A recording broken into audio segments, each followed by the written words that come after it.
En nombre de la Dirección de Contratación Pública del Ministerio de Hacienda, les damos la más cordial bienvenida a este webinar denominado Aplicación Práctica del Compliance en Contratación Pública.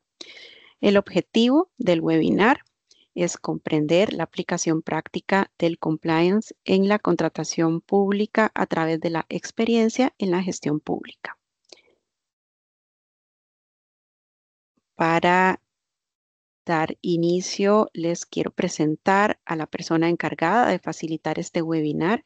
Es la señora María Concepción Campos Acuña. Ella es doctora en Derecho cum laude y doctora honoris causa, directiva pública profesional y secretaria de Administración Local. Tenemos, perdón, a doña Yesenia ya ahí. Sí. Vamos a darle entonces, antes de continuar con la presentación de doña Concepción, la palabra a nuestra directora, la señora Yesenia Ledesma. Muy buenos días. Primero quiero agradecer a María Concepción, de verdad, que nos esté acompañando en el día de hoy para hablarnos por primera vez en Costa Rica, un evento organizado por la Dirección de Contratación Pública sobre el tema de compliance. Eso es un tema realmente importante para venir a fortalecer lo que es la transparencia, la integridad, el mejor uso de los recursos públicos. Sabemos que con la nueva ley de contratación pública se le ha dado un gran énfasis a lo que es la transparencia de las compras públicas, también fomentando el uso de la compra pública electrónica. Gracias a esta nueva ley, todos los procedimientos de Costa Rica ahora todos son electrónicos, tenemos datos abiertos, disponibles para el público, pero bueno, hay que procesar datos. Pero el tema de compliance va más allá porque, como lo va a explicar María Concepción, es realmente el cumplimiento normativo, ¿verdad? Para el buen uso de recursos públicos y al final, eso es lo que nosotros andamos buscando para darle un valor al país, para aprovechar al máximo lo que tenemos para la disponibilidad de todos los ciudadanos. No quiero quitar más tiempo porque por problemas técnicos tuvimos que atrasarnos un momento, pero agradecer realmente a Concepción por esta participación. Es una gran experta, como lo van a ver en su currículo, y que esté en este momento con nosotros, realmente tenemos que aprovechar todos los que estamos aquí presentes, y este video va a quedar luego en la página del Ministerio de Hacienda para comenzar a divulgar este tema tan importante para el país. Esto va a ser uno de los primeros pasos que daremos junto con el código de ética que va a salir a partir del 4 de diciembre en el país. Entonces estamos trabajando en esta línea porque nuestra meta en la Dirección de Contratación Pública es venir también a fortalecer la transparencia y el buen uso de los recursos públicos a través de la compra pública eficiente. Entonces, con esto, para Concepción, bienvenida y muchísimas gracias. Muchísimas gracias, doña Yesenia. Doña Concepción, si gusta, continúo un poquito con su currículum antes de dar la palabra.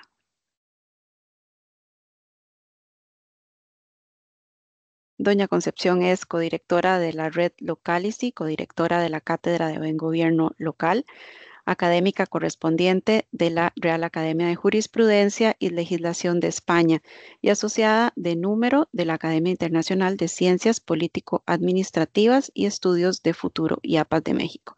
Profesora asociada de Derecho Administrativo en la Universidad Rovira y Virgili en Cataluña, autora de más de 100 publicaciones en revistas especializadas y de diversas monografías como aplicación práctica del compliance en la contratación pública. Ha dirigido y coordinado varias obras colectivas en materia de gestión pública, administración electrónica, transparencia y contratación pública, y profesora en diversos máster y posgrados universitarios. Esto y muchísimas otras cosas más. Así que, como doña Yesenia le decía, muchísimas gracias, doña Concepción, y le damos la bienvenida y la palabra a partir de este momento. Muchísimas gracias. Buenos días, buenas tardes desde España. Es un placer estar esta tarde desde aquí y esta mañana con ustedes. Y bueno, mis primeras palabras tienen que ser de agradecimiento a la directora, a doña Yesenia, con la que, bueno, pues es un placer, desde luego, poder compartir eventos y su interés también por el compliance en el ámbito de la gestión pública en general y de la contratación pública en particular. Bueno, tengo que comenzar diciendo que ayer noche mismo he tenido una pequeña crisis de fe, pero que ya me he recuperado. Una crisis de fe en los temas de integridad, porque para ponerles en contexto, les diré que en los últimos días hemos vivido pues, un terrible escándalo en España vinculado con la persona que desempeñaba el puesto de jefe de la Unidad de Delitos Económicos a nivel del conjunto del Estado. Y es que esta persona ha sido detenida porque se encontraba metida en un tema de blanqueo de capitales y, de hecho, para que se hagan una idea de cuál es la dimensión, tenía emparedados, es decir, en las paredes de su vivienda, 20 millones de euros, que como saben es un poco más de 20 millones de dólares, además de otros bienes y demás. Y como les decía, llega un momento que te planteas que cómo es posible, ¿no?, que estas cosas puedan seguir sucediendo y cómo podemos mantener la confianza por parte de todos los agentes con los que estamos y en el ámbito de la contratación pública. Además, operamos con multiagentes, tenemos muchísimos stakeholders, cómo podemos llevarla a cabo. Pero la crisis ya me pasó, la compartí con la almohada y ya me he levantado de nuevo siendo una firme defensora y creyente de la integridad, de la buena gestión, de la buena administración, del buen gobierno y, en consecuencia, del compliance. Porque a pesar de que aquellos que no están familiarizados con la noción de compliance, con el contenido, con el alcance y significado que ésta tiene, verán que a medida que vaya hablando, y luego, desde luego, en la parte de preguntas y respuestas podrán comentarlo, no les estoy hablando tampoco de algo completamente ajeno a su forma de trabajar. Estamos hablando precisamente de ser eficientes en la gestión de la contratación pública, de ser más racionales en el uso de nuestros recursos públicos, que como todos sabemos, nuestros recursos públicos son escasos y limitados.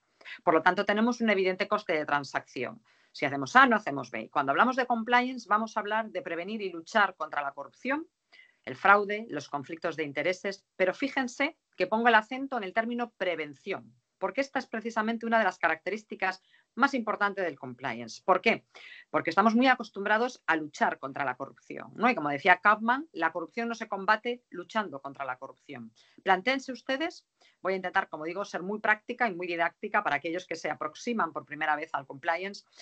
Plantéense ustedes un caso de corrupción.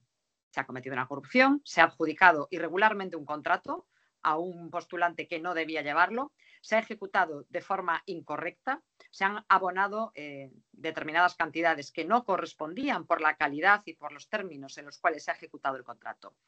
Y lo detectamos. Muy bien, eso queremos detectarlo, por supuesto, y exigir las responsabilidades correspondientes. Pero ahora planteémonos la disyuntiva. ¿Queremos detectarlo cuando se ha producido o queremos prevenirlo? Queremos evitar que el daño se produzca, el daño a los recursos públicos, el daño reputacional, porque aunque luego estas personas acaben pagando por su responsabilidad y pongamos que en un momento determinado reintegremos esos fondos, la finalidad de ese contrato nunca se va a cumplir, porque a lo mejor ese contrato era la construcción de una escuela que se iba a inaugurar en el año 25. De ninguna de las maneras esto va a poder ser posible. Por lo tanto, primera idea fuerza que ustedes tienen que asociar al compliance es prevención. Es otra forma de enfocar la lucha contra la corrupción, que es desde el minuto uno, desde el diseño de procedimientos seguros, procedimientos transparentes, procedimientos íntegros, asegurando precisamente que esto suceda así. ¿Y por qué es importante en la contratación pública? Piensen ustedes cuál es el volumen de la gestión pública que se maneja a través de la contratación. Según la OCDE, en el año 23, un tercio de los recursos públicos se manejaron a través de la contratación pública. En la Unión Europea, el conjunto de Estados miembros de la Unión Europea movilizaron más de 2 billones con B de Barcelona de euros. Pensemos, por lo tanto, si un porcentaje, aunque fuese mínimo, se deriva a corrupción, otro porcentaje a ineficiencias, a irregularidades, porque verán ustedes que cuando hablo de compliance, hablo también de ser más eficientes, ser más eficaces, racionalizar el gasto público y dimensionar los esfuerzos. Por aquello que no piensen ustedes que porque alguna persona no se embolsa un dinero público que no debía embolsarse, está actuando correctamente. No, con el compliance vamos a contribuir también a poner orden, a asegurarnos que esta contratación pública, que como digo, conlleva una parte muy importante de nuestros recursos públicos, cumple aquella finalidad para la cual estaba prevista. Es común que hablemos de que la contratación pública es un elemento estratégico en la consecución de los objetivos del gobierno, ¿no? En una sociedad igualitaria, en una sociedad sostenible, en una sociedad en la que tenemos los derechos al alcance de nuestra mano. La contratación es un instrumento para la ejecución de las políticas públicas. Por lo tanto, segunda idea fuerza, como el compliance como una forma de poner orden y asegurar una correcta gestión pública, una correcta gestión de la contratación pública, no solo para prevenir y luchar contra la corrupción, sino también para prevenir y luchar contra las ineficiencias, contra las irregularidades, contra aquellas personas que a lo mejor no ejercen correctamente su función, por falta de capacitación, por desidia, ¿no? Ya digo que es importante no confundir el hecho de que una persona o una institución no esté llevando a cabo un acto de corrupción con que está correctamente ejecutando el contrato, porque ejecutarlo correctamente es hacerlo a la mejor calidad-precio, con los mejores costes económicos, con el mejor resultado y de la forma más profesional. Por lo tanto, esto es muy importante y, como les decía, en el contexto en el que la contratación pública representa un volumen extraordinario de los presupuestos públicos. Y tercera idea fuerza, lo que hacemos con el compliance es gestionar riesgos. Imagínense ustedes, ahora acabamos la sesión y uno se tiene que desplazar. Se sube en un vehículo, se sube en una motocicleta, se sube en un vehículo. ¿Y qué va a hacer? Se va a poner el cinturón de seguridad, ¿verdad? ¿Qué está haciendo? Está gestionando riesgos. Está gestionando el riesgo para su integridad física. En el caso de que tenga un accidente de tráfico, pues los daños a su integridad física serán menores o no serán. En el caso de que, imaginémonos, le coge un control de la policía o de la de seguridad del tráfico, no tendrá una sanción económica. Lo que hacemos es gestionar riesgos. Gestionar riesgos es algo que en nuestro día a día hacemos continuamente, pero por alguna razón en el ámbito de la gestión pública no solemos hacerlo. No estamos valorando el riesgo de estas ineficiencias, el riesgo de un conflicto de interés, el riesgo de que falle la tecnología, ¿no?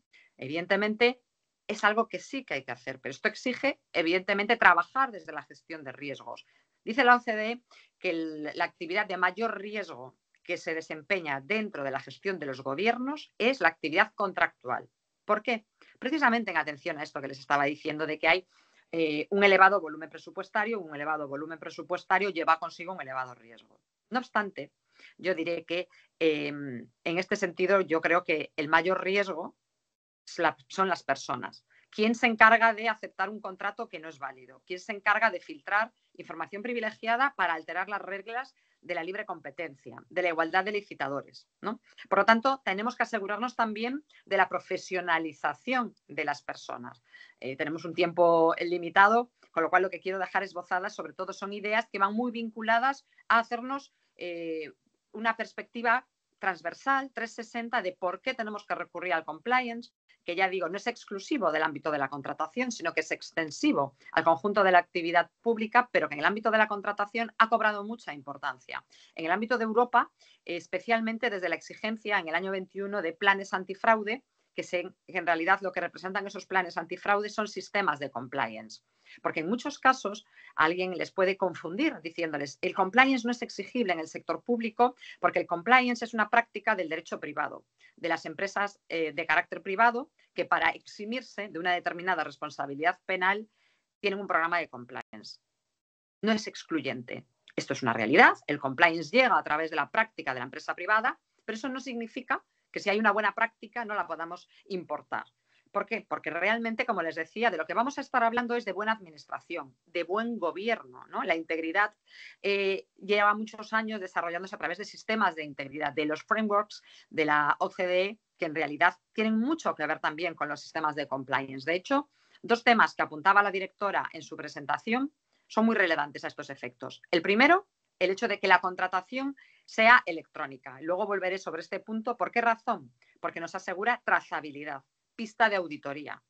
Nos ayuda a gestionar los riesgos. El riesgo cero no va a existir, pero lo que sí que nos permite la gestión de riesgos es convertir un riesgo alto en un riesgo residual, mediante la adopción de las correspondientes medidas de un plan de acción tras la correspondiente evaluación. Y es más, la utilización de datos abiertos nos va a permitir ahora mismo implementar mecanismos y herramientas de inteligencia artificial. Ahora mismo estamos trabajando muchísimo en cómo podemos aprovechar la tecnología para, digamos que, ser más eficientes, evaluar de forma más rápida, pero también para, a través de herramientas de inteligencia artificial, y luego les hablaré de dos, de mecanismos de detección de banderas rojas y de uno en particular para la gestión de conflictos de intereses, que nos van a facilitar ¿Por qué razón? Porque la IA, la inteligencia artificial, y bueno, la inteligencia artificial generativa con la de los patrones de detección, desde luego mucho más, pueden procesar millones de datos en un breve espacio de tiempo. En el caso que les voy a hablar yo de conflictos de intereses, en 24 horas. Partiendo de la premisa de que todos los que estamos conectados seamos muy inteligentes, no tenemos esa capacidad. Por lo tanto, se trata de aprovechar las oportunidades también que nos ofrece la tecnología. Y la segunda buena noticia a la que hacía referencia en la directora y que estoy segura tendrá un elevado impacto es la aprobación de ese código ético, que como veremos es uno de los pilares sobre los que se sostiene la práctica del compliance, que se sostiene sobre una serie de pilares que iré abordando y donde me detendré, como digo, será luego en la parte final de mi intervención en estos dos puntos que sí que quisiera comunicarles a ustedes, ¿no?, desde ese punto de vista. Pero la primera pregunta que tendríamos que hacernos es que si cuando hablamos de compliance, ¿a quién afecta? Piensen ustedes que, como les digo, cuando hablamos de compliance estamos hablando de ética, de integridad, pero no estamos hablando de los filósofos clásicos, no estamos hablando de Aristóteles, que podríamos, por supuesto que sí, nunca viene mal, ¿no?, un breve repaso a los clásicos. Estamos hablando, como les decía, de un coste económico, de carreteras que se hacen al coste correcto, de hospitales que funcionan correctamente, de aulas de educación que tienen, que están a la vanguardia, pues porque podemos contratar adecuadamente los medios comunes, porque tenemos servidores y servidoras públicos que están formados adecuadamente y que tienen la capacidad suficiente también para desarrollar este tipo de cuestiones. Por lo tanto, cuando hablamos de compliance y en qué marco se debe de aplicar, en todos los niveles. Cuando hablamos de ética pública, hablamos de la ética política, de la ética funcionarial, pero también de la ética relacional, porque no hay corrupción sin corruptor. Quizás yo sea una servidora pública honesta, íntegra y transparente, pero en un determinado momento puedo estar atravesando un mal momento personal, necesitar determinados fondos económicos. Imagínense, voy a ponerme siempre en temas muy blancos, no me gusta utilizar temas, ya les he contado esto del emparedado de billetes y ya creo que con eso ha quedado suficientemente. Y necesito, pues para un tema médico, dinero. Y la empresa con la que estamos ejecutando un determinado contrato me ofrece un soborno a cambio de cambiar los materiales, de limitar el alcance de las calidades, de los plazos, del contrato correspondiente. Y yo que estoy en ese momento, resulta que efectivamente accedo. Por eso, cuando hablamos de la ética, hablamos de la ética que alcanza y de que el compliance tiene que abarcar al tone at the top. Esto es una expresión muy generalizada. ¿De qué nos habla? De liderazgo ejemplar, de que las personas que se encuentran al frente de las instituciones son las primeras que tienen que diseñar, implementar y evaluar los sistemas de compliance. Por lo tanto, niveles de gobierno, niveles de administración, pero también a los contratistas, a los licitadores, a todos aquellos que se aproximan al Estado, a la red pública, para tener una relación. A ellos hay que exigirles también. De hecho, se está extendiendo mucho la exigencia en los marcos de los procedimientos de contratación de que presenten un programa de cumplimiento normativo, porque compliance en realidad no tiene una traducción literal. Cumplimiento normativo no es solo lo que es compliance. Compliance habla también de integridad, ¿no? Porque de hecho diríamos cumplimiento normativo. ¿Necesitamos programas de compliance para cumplir las normas? Bueno, pues yo les diría que depende, ¿no? Si las normas no se están cumpliendo 100%, está claro que necesitamos medidas operativas de diseño, de funcionamiento que nos ayuden. No necesitamos más leyes, no necesitaremos más reglamentos, necesitamos asegurarnos la ejecución. En España, hace un año, el Tribunal de Cuentas, que es el órgano de fiscalización, evaluó estos planes antifraude de los que les hablaba. ¿A qué conclusión llegó? Que todas aquellas obligaciones que iban vinculadas a la elaboración de documentos tenían un gran estado de ejecución, pero aquellas que implementaban to-dos, qué hacer, ¿no? Estas no tanto. Por lo tanto, no se trata de tener más papeles, no se trata de tener más documentos, sino de asegurarnos la eficacia real y efectiva de las medidas que adoptamos. Por ello, ¿cuáles serían esos elementos tipo, ¿no?, que tendríamos que tener dentro de un programa de compliance de forma pues muy sumaria por el tiempo de que disponemos? Lo primero es ese mapa de riesgos, como les decía, ¿no? Yo me voy a hacer una analítica y en esa analítica de sangre médica detectan mi colesterol, mi ácido úrico, la glucosa. Veamos dentro de mis contratos que están en 3 fases. Recuerden, preparamos el contrato, adjudicamos el contrato, ejecutamos el contrato. Hagamos un examen 360 de mis procedimientos de contratación. ojo con la ejecución del contrato, que es una fase muy importante y poco tratada y que el compliance ayuda muchísimo a asegurar en la ejecución. Pues en función de las debilidades, porque eso es lo que son riesgos, debilidades en el diseño de mis procedimientos, yo hago el mapeo, hago esta evaluación de riesgos, riesgo alto, riesgo bajo y el impacto, porque a lo mejor el riesgo es muy alto, pero el impacto es mínimo, o el impacto es muy elevado, pero es muy poco probable. Y con esa combinación tengo el resultado. Y a partir de ahí, con precisión quirúrgica, habiéndonos hecho esa radiografía, este diagnóstico, vamos a operar y vamos a ir ya sobre nuestras debilidades, ¿no? Aunque trabajemos en general en todo el procedimiento, quizás la fase más débil es la ejecución o no tengo personal suficientemente formado para los comités evaluadores.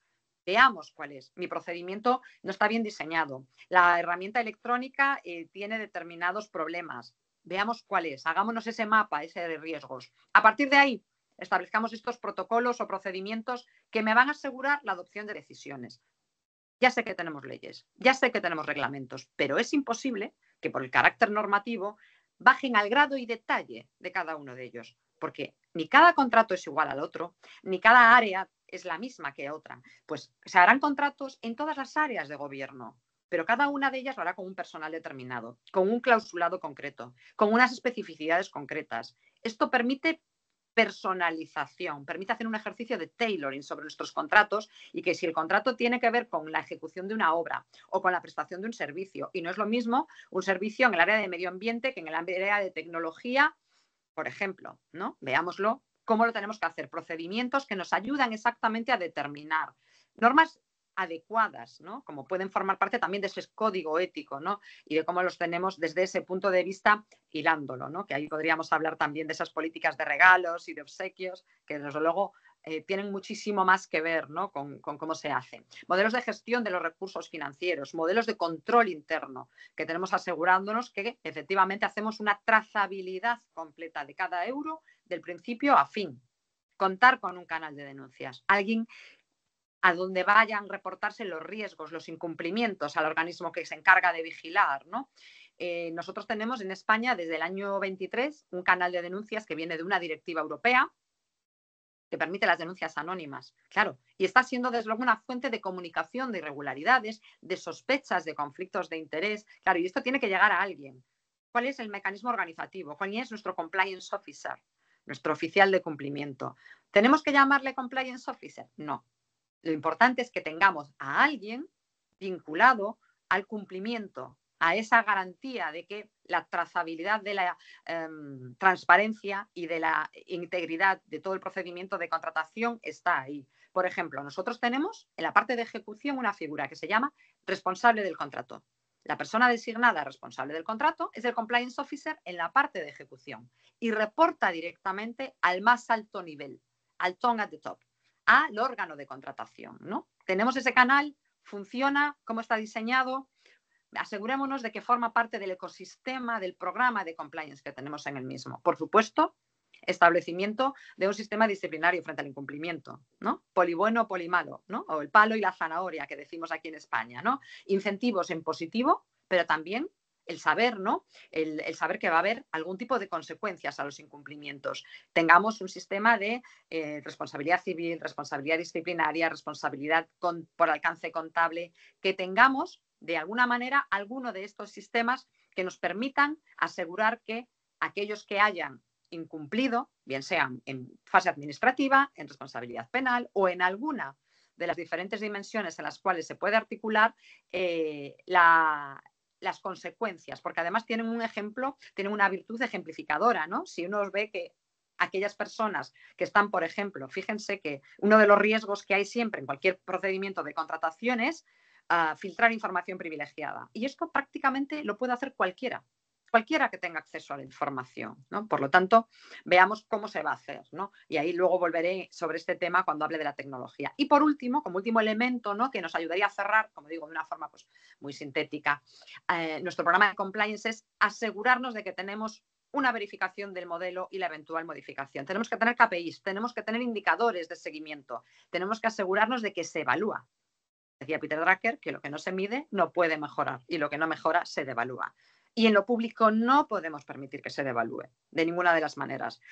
¿Qué quiero decir con esto? Recuerden lo que les comentaba del Tribunal de Cuentas Español. Los aspectos documentales están, lo que no está es la ejecución, el despliegue por el ADN de la organización, que entra, ¿no? Como digo yo siempre, que entra dentro del torrente sanguíneo, que forma parte, ¿no?, del núcleo de la propia institución. Claro, si no tenemos ese seguimiento, podemos tener el mejor programa de compliance, haber diseñado los mejores indicadores, tener el mejor protocolo, el mejor canal de denuncias, que si no medimos si es eficaz, al final volvemos a lo de siempre, ¿no? A hacer papeles, papeles y papeles. Yo soy una firme luchadora contra la burocracia y de la mala. A mí la burocracia buena, el orden, como digo, me gusta si es eficaz. Si no es eficaz, habrá que reprogramar, ¿no? Tener una serie de medición y de hacerles seguimiento desde ese punto de vista. Por lo tanto, mapa de riesgos, protocolos para asegurarnos el cumplimiento de los mismos, modelos de gestión de recursos financieros, canal de denuncias, un responsable del cumplimiento del mismo, establecimiento de un sistema disciplinario y, finalmente, como tiene que acabar cualquier proceso, evaluación y seguimiento. Pero les decía precisamente, hablando, ¿no?, de ese del sistema disciplinario y de cómo podíamos asegurarnos la trazabilidad en las tomas de decisiones y demás, que la tecnología es ahora mismo una gran aliada. ¿Por qué razón? Porque la tecnología nos permite, por una parte, tener huella digital, saber quién ha hecho qué, cuándo lo ha hecho. Imaginémonos el filtrado de información, ¿no?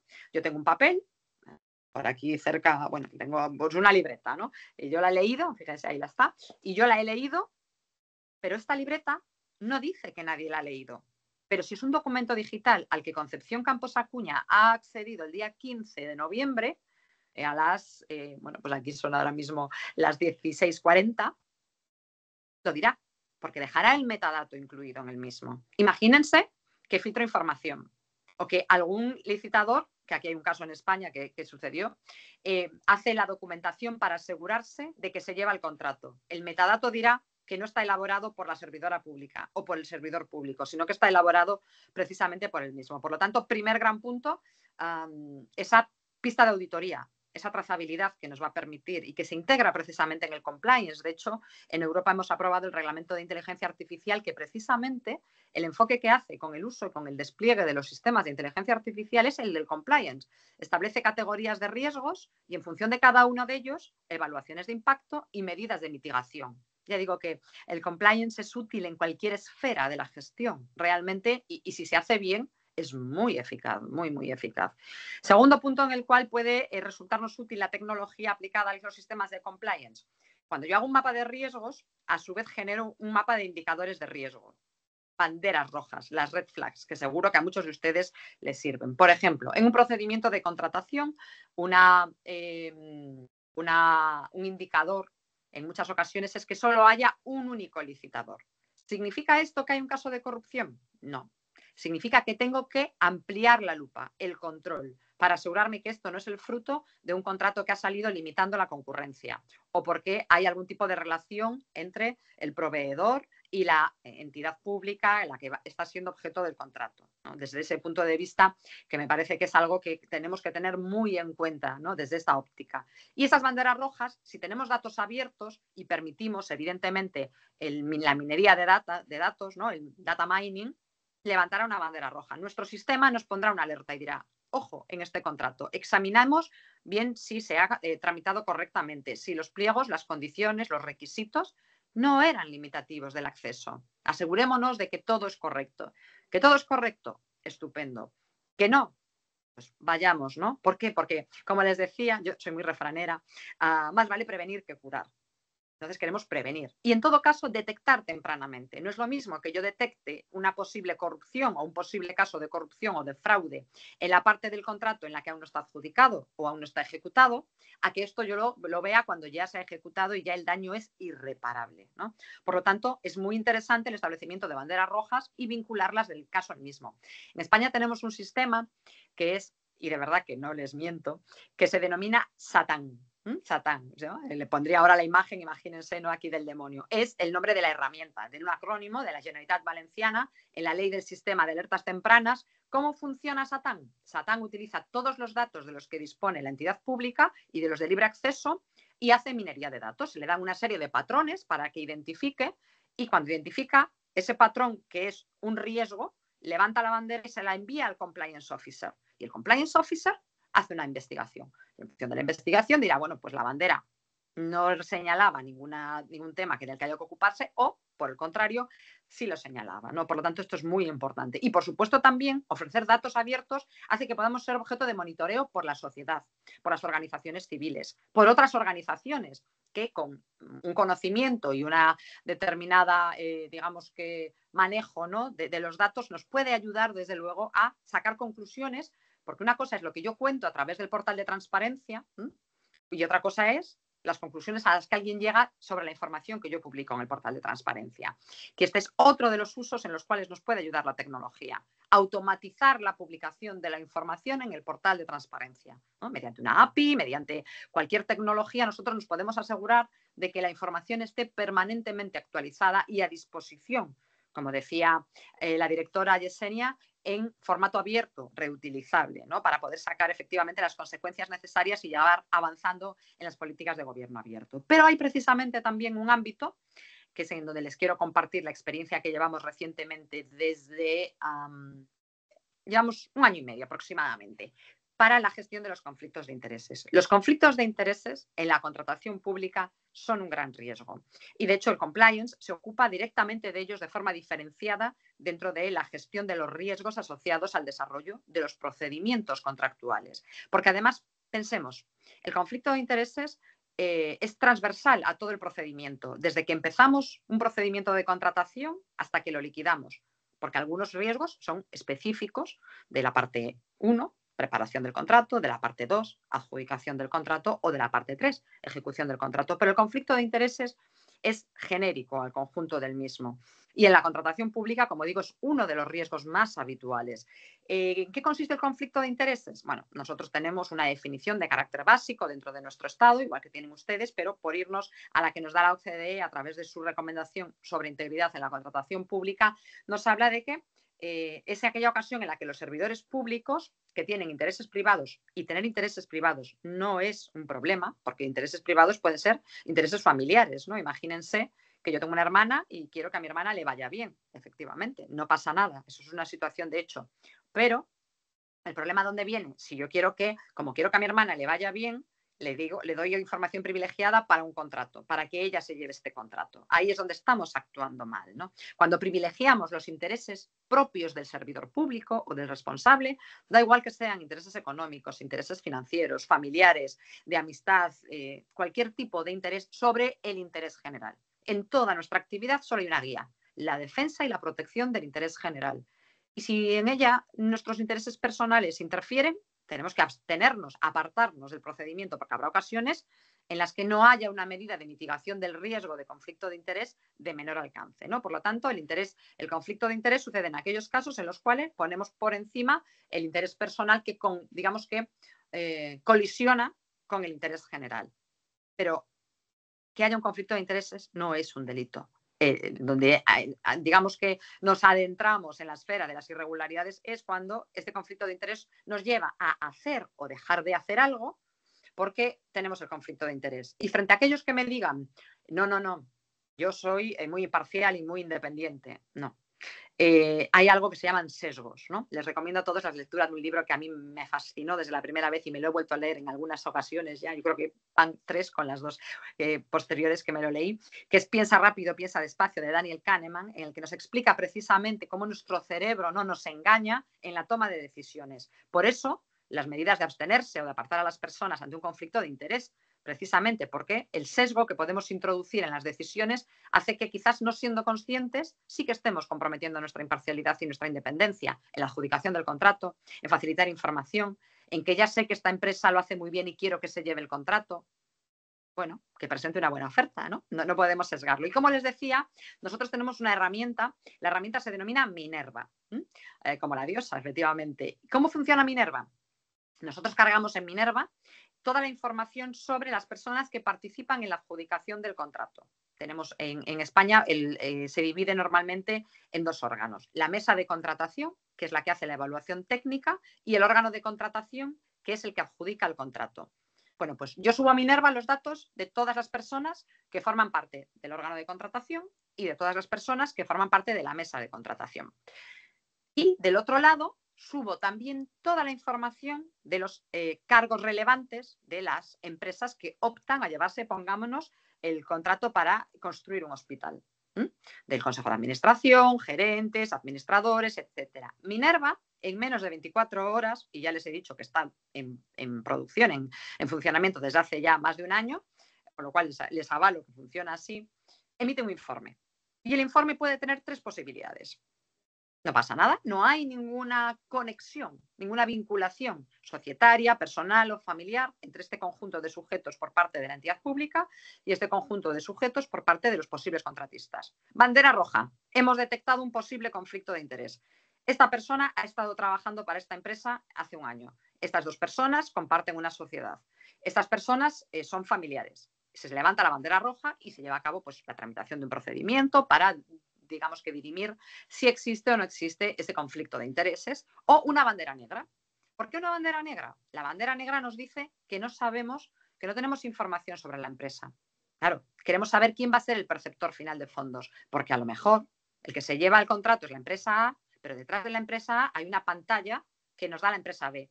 Y detrás hay otra pantalla que nos lleva a la empresa C. Un informe del Tribunal de Cuentas fiscalizando la PAC, las ayudas de la política agrícola común en Europa, en un determinado país llegó al examen levantando el velo, ¿no? Yendo a quién era el perceptor final de los fondos, a que el 80% de las ayudas de Estado se las había llevado una empresa que pertenecía a un miembro del gobierno de ese país. Pero no era ni la primera ni la segunda, era la tercera. Claro, tuvieron que levantar perceptor final de fondos y ver quién era. Pues la bandera negra es cuando no tengo información para saber quién es o quién está detrás de este conjunto de empresas o de esta empresa que presenta la licitación. No, por lo tanto, como ven, el riesgo de conflicto de interés en el conjunto de los riesgos que hay, que como digo, son muchos y diversos en función de la parte del contrato de la que estemos hablando, del procedimiento de contratación, es muy importante. Y la tecnología yo creo que es una gran ayuda y por eso ha venido a insertarse en los programas de compliance. No quiero acabar sin recordar lo importante que es la profesionalización de la contratación pública, que contemos con servidores y con servidoras que estén adecuadamente formados, capacitados para identificar estos riesgos y las distintas situaciones. Con lo que, bueno, para finalizar y ponerme a su disposición, vamos a intentar responder algunas preguntas, ¿no? ¿Por qué recurrir al compliance si ya tenemos leyes, si ya tenemos reglamentos, si ya tenemos procedimientos?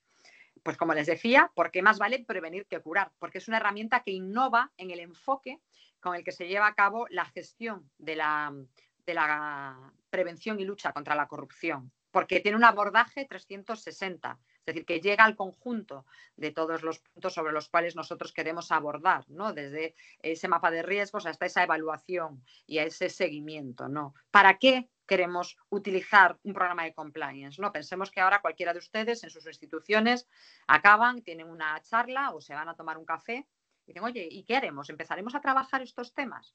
Claro, piensen en las ventajas que ofrece. La primera ya, poner orden. Yo creo que esto es algo que todos en el día a día, el orden asegura ser más eficientes, nos ayuda a ser más eficaces, a reducir los costos de transacción. Primero, ponemos orden. Segundo, evitamos irregularidades, que las hay, que en muchos casos por las prisas, por la falta de formación, de capacitación, porque nuestros procedimientos no tienen adecuadamente establecidos los flujos de tramitación. Bueno, por las distintas razones que sean, nos encontramos, ¿no?, ante esa situación. Y, por supuesto, en última instancia, para prevenir y luchar contra la corrupción. Porque la desafección ciudadana, la pérdida de fondos públicos, la minoración de los derechos de la ciudadanía, ¿no? y ese daño que se hace al interés general, ¿no? No son algo que nos podamos plantear, ¿no? Yo creo que cuando fue el tema de COVID fue algo terrible y que se generaron precisamente muchas desafecciones. Nosotros en España hemos tenido un escándalo muy vinculado a la adquisición de mascarillas, ¿no? Y que produce desde luego mucho desaliento por parte de aquellos que luchamos, ¿no?, y que trabajamos en la misma. Pensemos que contratos, como les decía, son puramente instrumentales, ¿no? Por lo tanto, si nosotros, todas las áreas del gobierno necesitan contratar, asegurémonos que todas lo hacen, ¿no? ¿Quién debe ocuparse de esto? Pues aquellas personas que tienen la capacidad y por supuesto, la capacitación. Pero es muy importante el compromiso del top at the top, de las autoridades de las organizaciones, de aquellos que están al más alto nivel. ¿Por qué? Por lo que les decía, ¿no? Por ese impulso ejemplar, por ese liderazgo que va a permitir desplegar todas las medidas necesarias para asegurar el buen funcionamiento. desde luego, si alguien piensa en adoptar el compliance para simplemente decir, tengo un programa de compliance, no lo hagamos. Hagámoslo pensando en tener una eficacia directa, una mejora también, ¿no?, en nuestros proveedores. Y por último, ¿cómo lo hacemos?, ¿no? Pues yo creo que trabajando conjuntamente desde los distintos equipos, desde las distintas partes que se encuentran en el mismo, analizando muy claramente, intentando que tenga el mayor grado de personalización. Podemos tener un marco general, que siempre viene bien, evidentemente desde esta óptica, tener un marco general que nos ayude, pero sobre todo lo que nos interesa es tener resultados eficaces, ¿no? Para eso es muy importante, como les decía, llevar a cabo ese primer análisis de nuestra institución y ver si está preparada y madura para el despliegue del mismo. Pues a lo mejor podemos hacerlo por partes, podemos hacer un piloto, ¿no? En el caso de España, por ejemplo, como les decía, los planes de medidas antifraude han comenzado solo para aquellos proyectos y contratos que se financiaban con fondos europeos, pero poco a poco se han ido extendiendo al conjunto de los mismos. En definitiva, como les digo, yo creo que no hay razones para oponerse, ¿no? Yo cuando alguien me dice, ¿pero para qué? Yo, dame una razón por la cual no sea interesante utilizar esto. Y cuando me dicen más burocracia, yo les digo al contrario, esto te ayudará a aligerar la burocracia porque te ayudará también a depurar tus procedimientos, tus flujos de tramitación.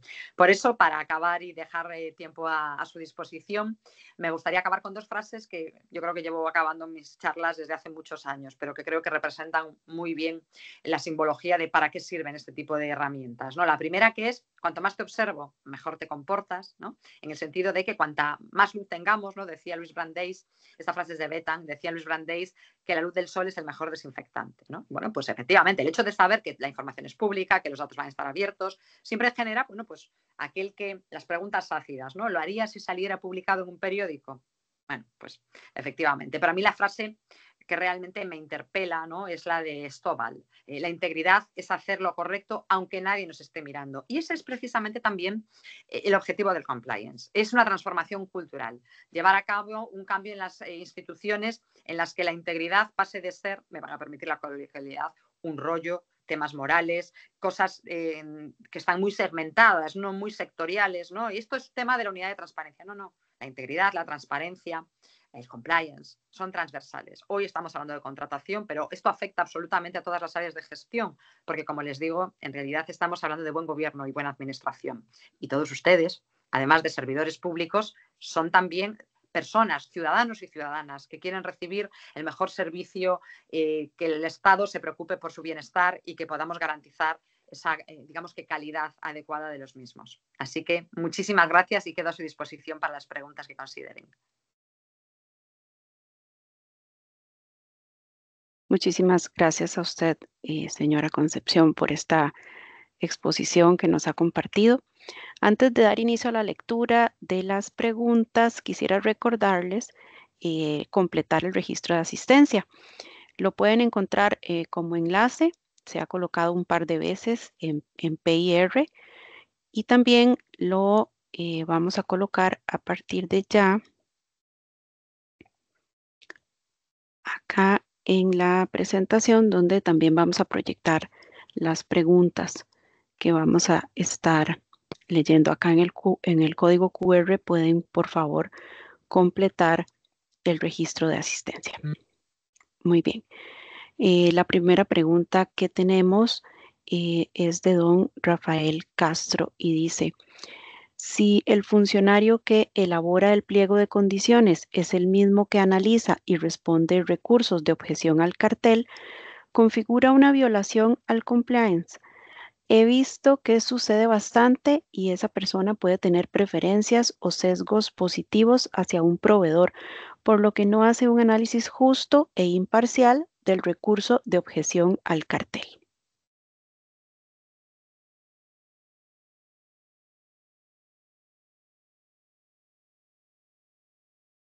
Doña Concepción, no sé si nos está escuchando.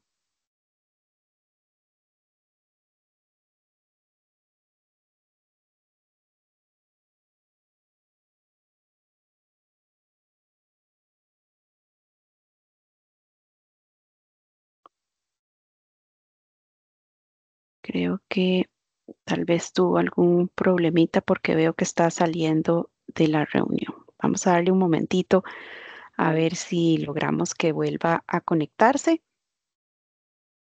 Y mientras tanto, nuevamente les recuerdo usar el código QR para completar el registro de asistencia.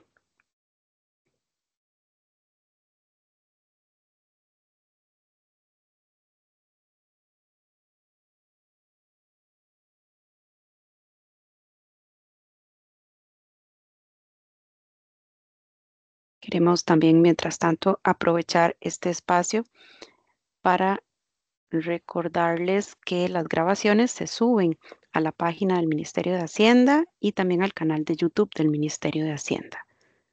Vamos a ver.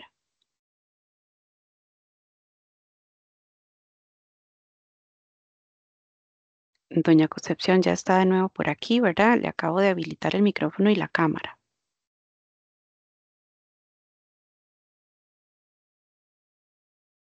La veo que tiene... Ajá. Vamos a ver. Es que se me deshabilitaron el micrófono y la cámara, no sé por qué, se deshabilitaron los dos. Perfecto. Entonces, la pregunta que tenemos proyectada en este momento es de don Rafael Castro. Si gusta, la podemos leer nuevamente. Usted me indica. Si el funcionario que elabora el pliego de condiciones es el mismo que analiza y responde recursos de objeción al cartel, configura una violación al compliance. He visto que sucede bastante y esa persona puede tener preferencias o sesgos positivos hacia un proveedor, por lo que no hace un análisis justo e imparcial del recurso de objeción al cartel. Bueno, claro, evidentemente habrá siempre dar una respuesta genérica, siempre es lo que digo, algo genérico y hay que analizar caso a caso, pero esto es muy habitual. También aquí en España, cuando se presentan recursos contra el contrato, contra los pliegos o demás, es precisamente la persona que lo ha redactado aquella que lo examina, puesto que pues es la que conoce en profundidad el por qué esos pliegos o ese contrato contemplan específicamente esos condicionamientos. Cuestión distinta es que haya alguna razón para entender que pudiera haber, pues como les decía, un indicio, ¿no? Un riesgo, por eso es tan importante la evaluación de riesgos de parcialidad por parte de esta persona, en cuyo caso lo mejor sería que esto se llevase a cabo una auditoría por parte de otra organización. Pero con carácter general, este es el proceder habitual, ¿no? Luego ya, si los temas acaban judicializándose y acaban en un recurso ante la jurisdicción correspondiente, ya sí que tenemos un juez imparcial, pero suele ser lo habitual que aquel que ha llevado a cabo la elaboración técnica del procedimiento sea el que examine las alegaciones o, en su caso, los recursos que se examinan, sin que haya motivo para, digamos, que desconfiar, ¿no? Sí que es verdad que en ocasiones se generan ciertos sesgos porque se establece una relación de familiaridad, ¿no? Y hay en determinados planes en los que se establece pues una obligada rotación, pero claro, eso también conlleva que por otro lado se pierde ese conocimiento por parte de las personas que ya están en el marco del mismo, ¿no? Con lo cual, por eso digo que es tan importante hacernos como esta radiografía, esta foto para ver el número de personas que trabajan, cómo está la institución, cómo están los procedimientos y a partir de ahí adoptar las medidas necesarias. Muchísimas gracias. La siguiente pregunta dice, ¿qué relación existe entre el compliance, el derecho a la buena administración y la gobernanza en la administración pública? Bueno, pues ya lo he ido adelantando durante la exposición. Evidentemente, la relación es toda. Como digo, utilizamos determinadas denominaciones, pero no voy a decir que sean intercambiables, pero digo que todas nos llevan al mismo corazón, al mismo núcleo, que es precisamente esa defensa del interés general. ¿A qué obedece el buen gobierno? ¿A qué obedece la buena administración? Pues esto mismas son las funciones a las que obedece el compliance, ¿no? Y el tener un buen modelo de gobernanza, ¿no? Digamos que lo de la gobernanza es diferente en el sentido de que lo que nos tenemos que asegurar, pensemos ahora, por ejemplo, en un sistema de integridad. Hay algo que es clave. ¿Cuál es el modelo de gobernanza de nuestro sistema de integridad o de nuestro sistema de compliance o de nuestro sistema de buena administración? ¿Quién se ocupa de? ¿No? Yo en ocasiones utilizo mucho la de los sombreros. Digo, ¿quién lleva el sombrero? Tenemos una comisión de ética, tenemos ese compliance officer. ¿Cómo nos encargamos de que se implante adecuadamente, ¿no? Antes les decía, yo tengo un modelo de compliance, pero aparte de tenerlo, aplica y es eficaz.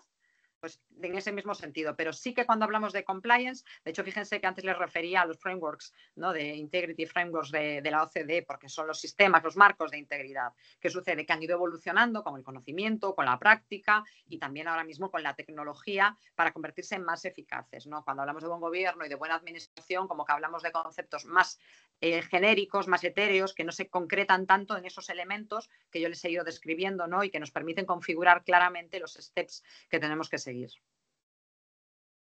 Muy bien, muchísimas gracias.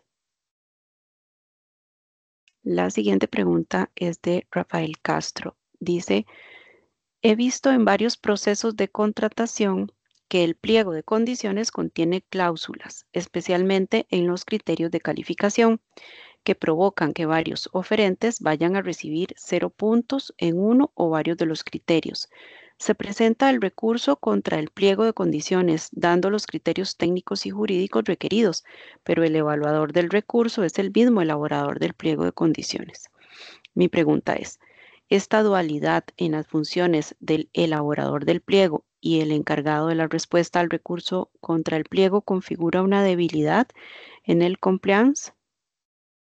Bueno, vamos a ver, si pensamos en la dualidad de las investigaciones penales, ¿no? La separación obligada entre juez instructor y juez evaluador, diríamos que sí, pero como ya le he comentado anteriormente, esto es una práctica habitual, pero en muchas ocasiones, pues porque no disponemos tampoco de más medios y más recursos, y la persona que ha determinado que existen esos criterios o que aplican determinados clausulados o no, es precisamente la que tiene el conocimiento técnico para decir el por qué se impuso y el por qué no. Luego siempre hay otra instancia de recurso, ¿no? Nosotros en España tenemos 2 tipos de recursos, que son ante el propio órgano que dictó el acto o ante el superior jerárquico cuando exista.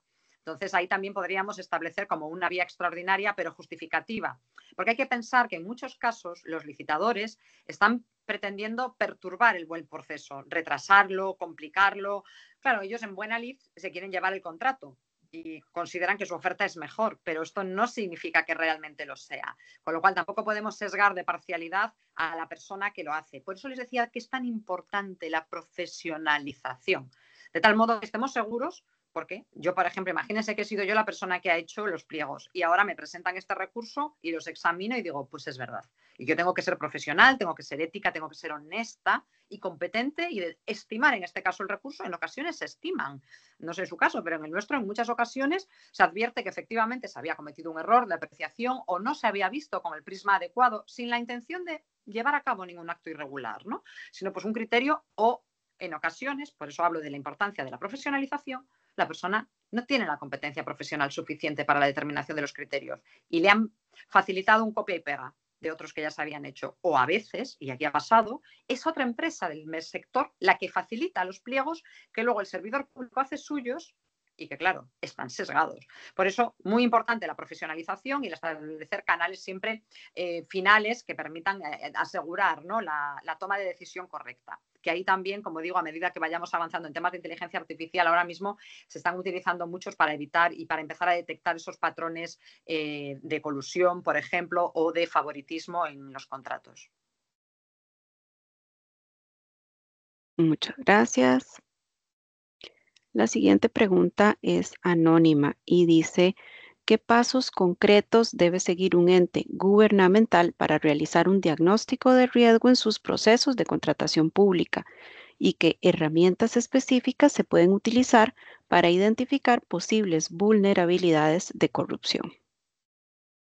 Bueno, pues como ya les he explicado durante la sesión, en estos casos lo mejor es llevar a cabo una evaluación de riesgos. Hay diferentes matrices, se pueden elaborar matrices propias, se pueden coger matrices que ya existen y adaptarlas al riesgo en particular. Lo importante es que tengan en cuenta siempre pues, temas muy importantes como estos que les estaba diciendo, ¿no? De los conflictos de intereses, filtrar información privilegiada. Hay como una serie de riesgos muy comunes que están identificados y a partir de ahí utilizar una matriz que se adapte correctamente a nuestra respectiva organización. Muy bien, muchas gracias. La siguiente pregunta también es anónima. Dice, ¿qué consideraciones podrían explicar la recurrente adjudicación del mismo proveedor en 3 periodos consecutivos para un objeto contractual específico, a pesar de la notificación a todos los proveedores registrados en un sistema digital unificado? ¿Y en qué medida podría la falta de atractivo de la zona estar influyendo en la baja participación de otros proveedores en estos procesos de contratación? Bueno, como les decía, cada caso hay que examinarlo en particular, pero ha introducido un factor muy importante, que es precisamente cómo en ocasiones hay factores ajenos. En ocasiones es que el precio no está correctamente identificado. Nosotros en España nos hemos encontrado que en el último periodo nos están quedando muchísimos contratos desiertos, porque el precio no es adecuado, porque el plazo es extremadamente breve para poder ejecutarlo conforme a lo que se exigen en los pliegos, con lo cual a veces la falta de concurrencia no tiene que ver con favoritismo ni con alterar los principios de igualdad entre licitadores, sino que tiene que ver precisamente con un mal diseño o factores que son exógenos completamente, como es pues, la localización de las instalaciones o demás. Con lo que en un caso como estos, pues ahí probablemente lo que si tenemos diseñado e implementado un programa de compliance, se levantaría una bandera roja y habría que examinar qué está pasando, si los pliegos están bien hechos, si hay factores ajenos que están introduciendo una distorsión en la competencia o si hay algún tipo de favoritismo hacia ese determinado proveedor, si son diferentes objetos del contrato, si son periodos temporales comunes. Como digo, no se puede analizar un caso así en abstracto, habría que bajarse al detalle, pero siempre evidentemente buscando, como digo, esos indicadores de riesgo. Bien, muchas gracias. La siguiente pregunta es anónima. Dice, ¿nos puede recomendar alguna bibliografía donde encontremos un modelo de marco general de compliance? Bueno, alguna en particular, no, en estos momentos no hay ninguna. No me voy a hacer publicidad a mí misma, con lo cual ahora mismo no. Pero bueno, busquen, que seguro que por internet encuentran alguna que les resulta útil y aplicable. ¿Qué controles recomienda implementar para documentar esas gestiones en la buena práctica del compliance en contratación pública?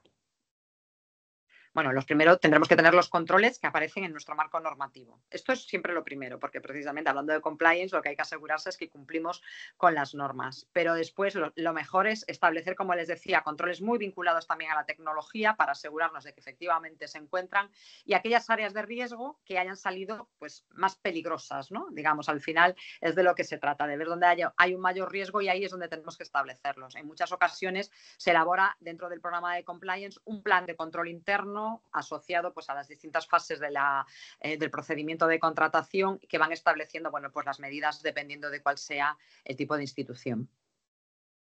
Muchísimas gracias, señora Concepción, por este espacio que nos ha dedicado acá en Costa Rica esta mañana y allá por la tarde donde usted se encuentra. Y queremos darle las gracias también a todas las personas que como participantes nos acompañaron. Cerca de las 1000 personas tuvimos hoy de audiencia. Les deseamos un muy buen día a todos y nuevamente quedamos muy agradecidos con la señora Concepción por este webinar que facilitó. Que tengan todos muy buen día. Muchísimas gracias, un placer.